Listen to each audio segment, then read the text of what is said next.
Hey, it's pack your bags and check your passport and been on the road and I'm heading off to Germany tomorrow. So the next report you'll see out of me will be from Hanover as I report on what's going on at the Hanover Fair. And I'll be spending the better part of a week over in Germany, the first week of April.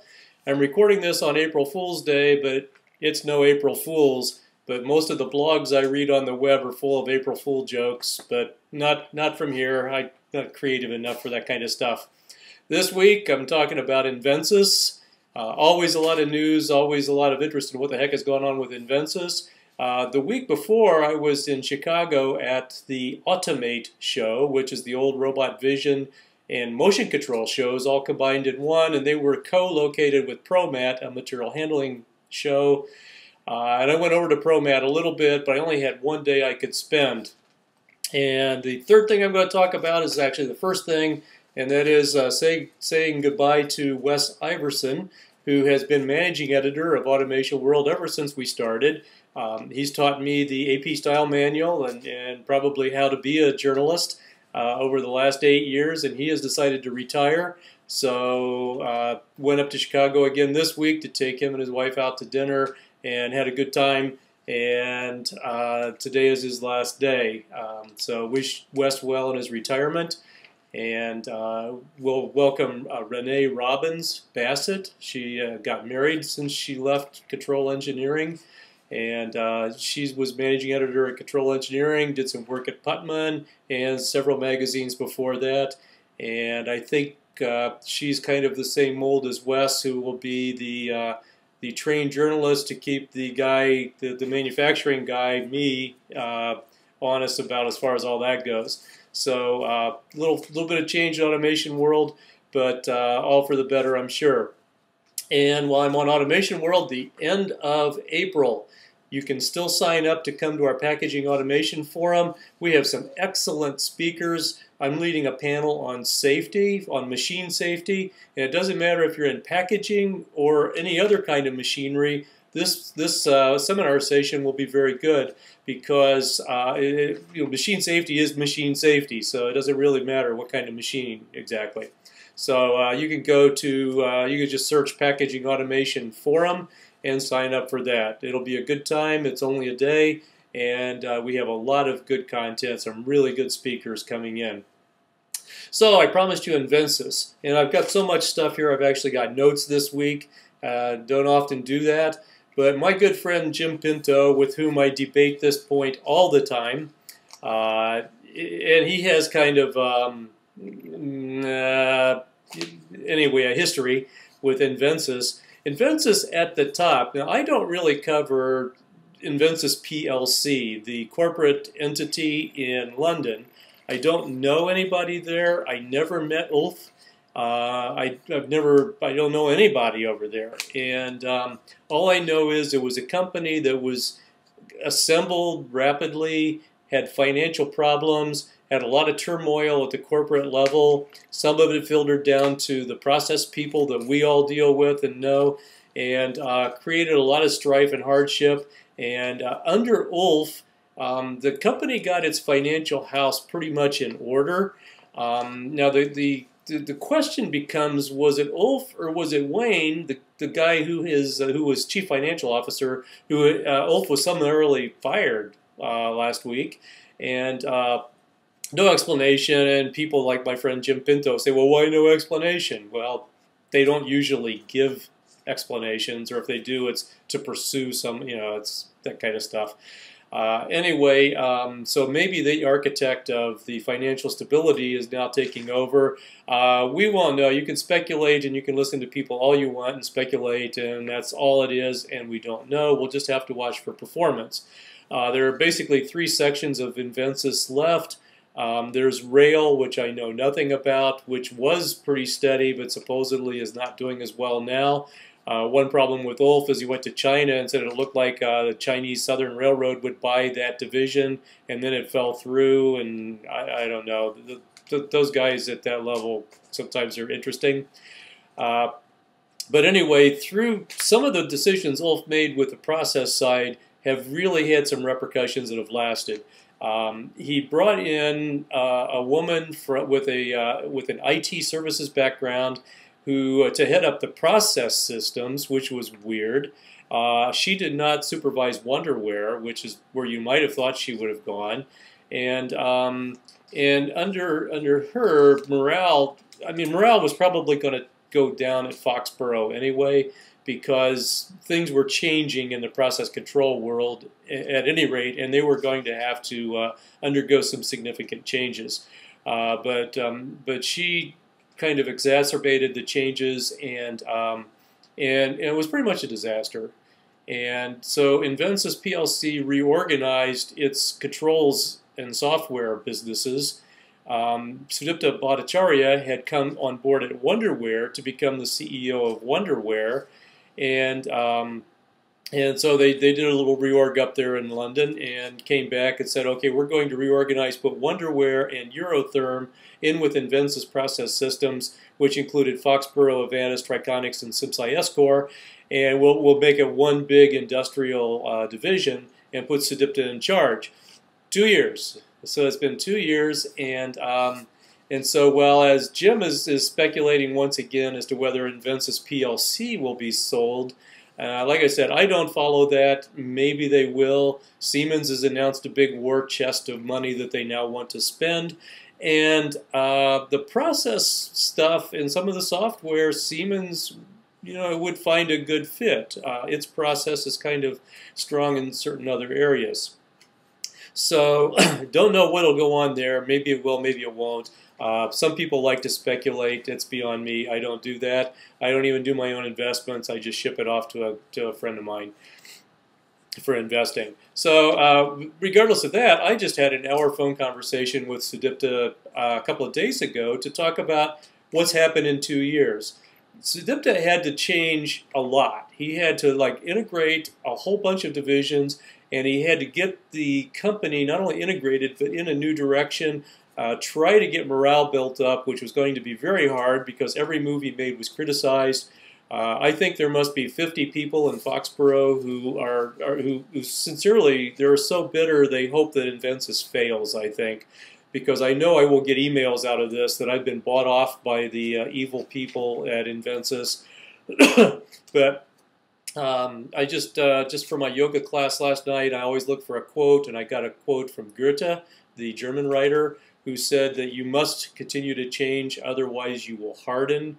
And that's kind of like what's going on there. If Invensys doesn't change, actually it's true for all of them. If you look at my reports and any of the competitors, they're all changing. Just dramatically, but Invensys had to do that. So Sudipta was sat down and gave me an hour of his time to talk about where he's been and what's going on, and he's had a lot of significant accomplishments. He had to reorganize and bring in a team. He reorganized, he brought in a team. I've talked down 2 levels below him to the people, and that far he's built a team, and they're enthused and they're going forward and everything like that. I don't think they've hit some of the what we might call lower levels. I think there are still people who are bitter, and like I say, I get the impression they want to fail. It's almost that kind of bitterness. Either that, or they're like people I know who said, "Gee, I just wish it was like the old days," and the old days are gone. And I've been through that so many times in my life, you wouldn't believe it. Sometimes my resume reads like a novel because of all these companies I've been through that either didn't change and failed, or we had to go with the changes. So they have been Invensys Operations Management, the new name. They've been building up a lot of things from the ground up, software, structurally wise, and so on. When Paulette Eberhard used to tell me, I know where the crown jewels were, and it's in the control and safety systems, but I would look at her management team and what she was really doing, and I never was convinced that she really knew what was going on with the process. So Sudipta sat down and said, well, 2 years ago I told you we have to build from a base of control and safety. And he said, we've been doing that. We've got some significant wins. Now, some of the people are criticizing the wins because they're not making any money yet, but have you all been in this business? Projects take a long time. First you win the bid, then you have to install all the stuff, run it off, get it approved, and then you get paid. And so that's one reason I didn't become a sales rep in the business, was I couldn't live for 2 to 3 years until the payoff started to come. And so that's a bit of a problem, but they've had some significant control wins in China, in the Middle East, and a few other things as far as control and safety systems. I would call it a turnaround, and it's like I said originally 2 years ago, he has huge challenges, and he also needs the support of London. So there's a lot still out yet to prove. The most impressive thing for me is that he's listened to Peter Martin, and a lot of the things Peter Martin has talked about in the way we need to change the way we view operator interface, all the way up to interface for management. And originally this was called Infusion, and some people got mistaken. They thought Infusion was a shrink wrap package product, but it's not. But anyway, Peter's now running a business unit that is actually starting to show results, making money. I don't know how much. They were in a quiet period. Public companies always have these quiet periods where they're not allowed to talk about money. But anyway, we'll see the results, and they don't break a lot of that out. But I'm just impressed that they have a unit now that's going out, and they're actually doing that, selling those kind of services, which filter down into product sales eventually at some point. This all takes time. The question I've always had is, does Sudipta have time for everything he needs to do? So, okay, I covered that part of it. There are just so many notes that we took. The Skelta thing was kind of interesting, and Skelta is a company they bought in India, and it had a basic thing. It was business process management and/or / workflow. And I've had several interviews over the last few weeks, and I am really coming to the opinion, after talking to a number of people, that workflow is a really crucial element of manufacturing software. As a matter of fact, I've come to the conclusion that combining workflow and the cloud, software as a service or cloud, however you want to put that, I think those are two really crucial things, and I think that's the disruptive force for MES. I have been puzzling out MES forever, ever since I implemented what was then called an MRP system a long time ago. And I'm still trying to figure it out. The ISA 95 definitions calls it manufacturing operations management, and I like that term, and then I like filtering it into operations management, and then I like looking at it from the standpoint of workflows, because what workflows will do is it breaks down all these barriers of MES is usually an amalgamation of a whole bunch of different modules. Forget the modules, break it down to workflows. It doesn't matter whether it's quality or scheduling or any of the other things. And then you can build your data into it, visibility down, and then get the visibility to the people that need it at all the levels.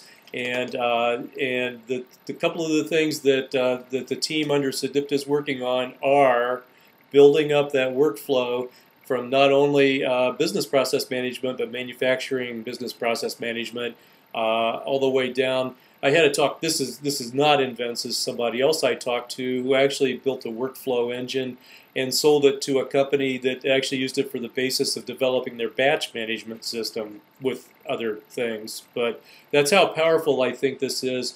And definitely that'll be a huge change for Wonderware now. So that's a change for Wonderware. I'm sure there are people at Wonderware that say, well, gee, we've been happy with HMI SCADA and what we've been doing, but things have got to change, and I think these directions, if they could pull them off, will be very significant. So I asked him, he told me some stuff that I really can't share. I always learn this stuff. But I was asking about team building, and I can share that they have some significant programs in place that they're implementing to bring along new talent.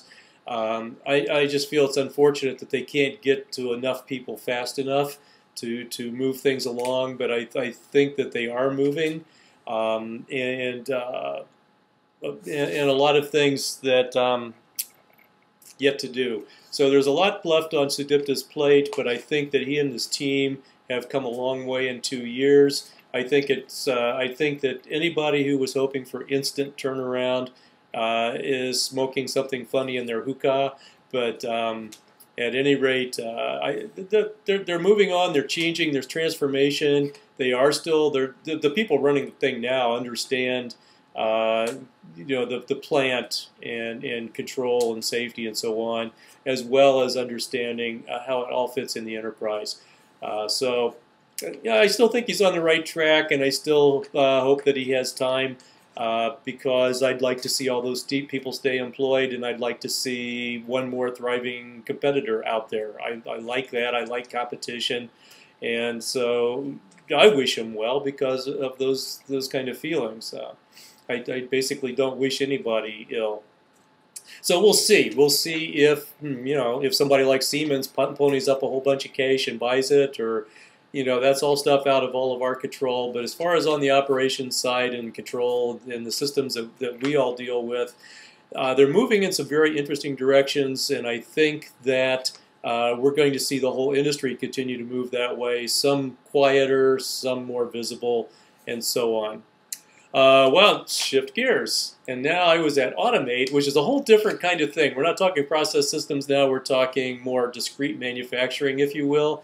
A few hot things going on. There's a bunch of robotics that I saw, and you'll be able to see my news on automationworld.com that I wrote up. And I may put a few blurbs in my blog. But a lot of robotics there, but not as exciting as back in the old days when I was an integrator in the 80s. But still some pretty fascinating, fast things. But 3D vision, in one case, SICK was showing, it's like an array, like a linear array of LEDs that scans an object.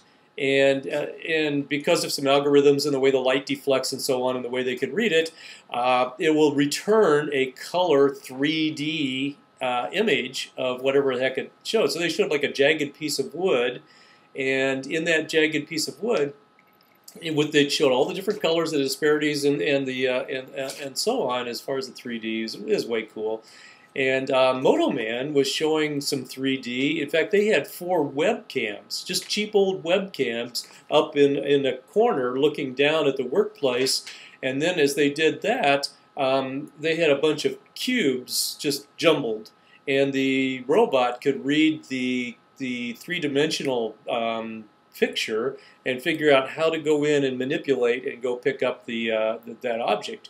And so there's some fascinating 3D stuff coming up to help robots and inspection and so on. MotoMan also, there was another company exhibiting in the MotoMan booth, and it was called Robotique. It's from Quebec City, Quebec, Canada, and it was a 3-fingered gripper. Let me find out where the camera is here. And so it could pick like maybe a bigger thing and then like a flange and a little piece coming out. So it could do that, and it was pressure sensitive. So it could pick up like a Nerf ball and then pick up a piece of steel. It was very interesting, and it's a new company. And like I say, watch for Robotique. It was kind of interesting. If you're into robot grippers, that's pretty interesting. As far as drives go, I spent quite a bit of time in with the Lensa booth, and I've known about Lensa. They were known as AC Tech, and I knew them as variable frequency drives.